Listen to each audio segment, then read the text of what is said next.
Après avoir été présentée en Grande-Bretagne, en Écosse, au Mexique et même à Taïwan, la pièce Norman de Michel Lemieux et Victor Pilon s'arrête pour un soir seulement à Longueuil. Avec Norman, les deux créateurs québécois ont voulu rendre hommage à un autre grand artiste de l'ombre, Norman McLaren. Pourquoi McLaren? McLaren parce que c'est un de nos plus grands artistes, c'est notre Picasso, notre Dali, puis on ne le connaît pas. Alors, moi et Michel, on a une passion pour l'œuvre de Norman McLaren. Alors, on a voulu célébrer sa créativité, son génie, son effervescence. On est des fans des films de Norman McLaren parce qu'ils sont à la fois avant-garde, donc du jamais vu, mais à la fois hyper accessibles.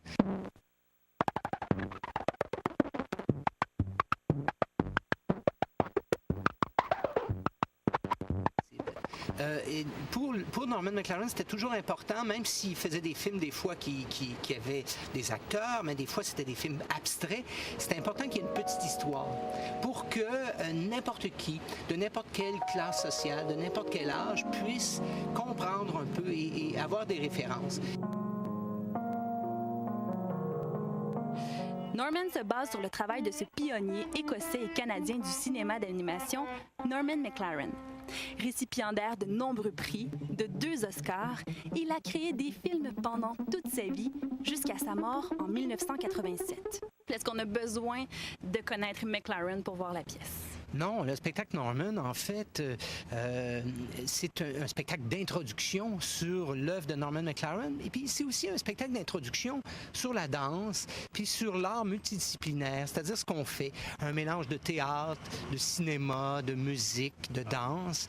Et les gens qui n'ont jamais vu ce genre de spectacle ou qui ne connaissent pas Norman McLaren peuvent arriver et tout d'un coup connaître cette œuvre et se retrouver à vivre une nouvelle expérience, en fait.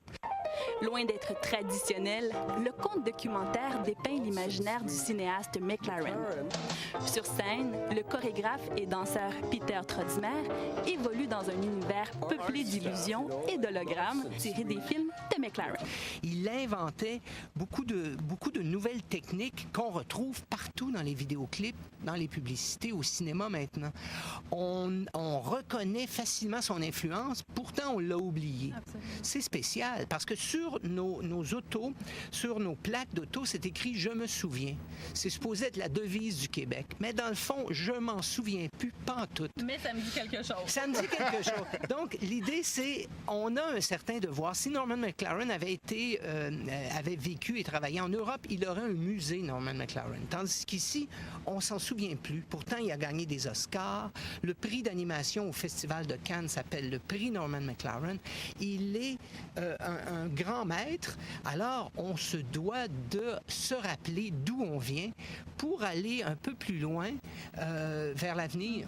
Mais donc, c'est un artiste un peu méconnu, mais qui a eu une influence importante dans tous les milieux, dans toutes les sphères artistiques. Absolument important, et surtout dans le milieu du cinéma de l'animation. C'est lui qui a fondé le département d'animation à l'ONF. Et à l'époque, il y avait Walt Disney et le cinéma d'animation à l'ONF. Alors, McLaren était un pionnier. En fait, il était archi connu de son vivant. Archi connu. Les gens, les grands de ce monde, les rois, les reines venaient à Montréal. Ils voulaient rencontrer Norman McLaren. Il était archi connu. C'est intéressant de se dire quelqu'un qui était si connu. Comment on a pu l'oublier? Ici, au Québec, on a une tradition assez courte. Hein? Ça fait pas très longtemps, c'est un jeune pays. Et c'est ce qui fait qu'on a tant de créations. Quand on arrive en Europe, les gens nous disent « Mais vous êtes tellement libre. » On dirait que vous avez une grande liberté qu'on n'a pas en Europe. En Europe, ils ont une très forte tradition. Ici, on est un pays neuf, mais en même temps, je pense qu'il faut quand même cultiver ce qui s'est fait et regarder. On n'est donc pas les cris des naufragés, comme des épées qui nous frappent en plein cœur. D'où provient cette musique? Victor Pilon et Michel Lemieux, un peu comme McLaren, sont aussi des créateurs méconnus du grand public. Pourtant, la liste des productions auxquelles ils ont participé est impressionnante. Starmania Opéra, La Tempête de Shakespeare et Delirium, le premier spectacle du Cirque du Soleil à être présenté dans les stades et les arénas partout au monde.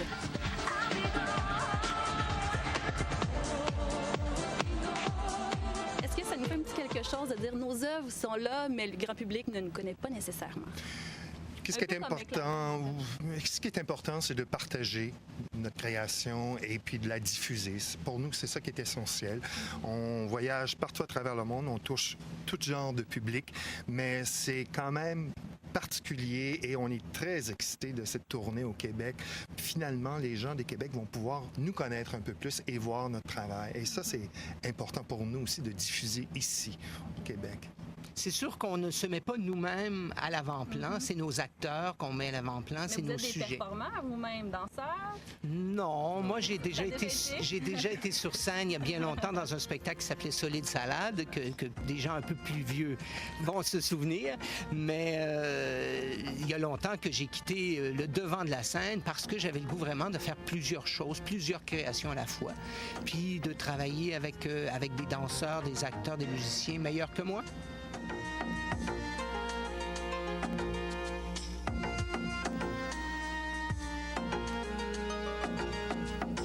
La pièce a voyagé autour du monde et vous faites voyager les gens du Québec ici avec cette pièce. Oui, puis venez voir Norman et vous viendrez voir aussi La Belle et la Bête au TNM en janvier, qui commence en janvier prochain. Merci infiniment de votre accueil. Au revoir. Merci.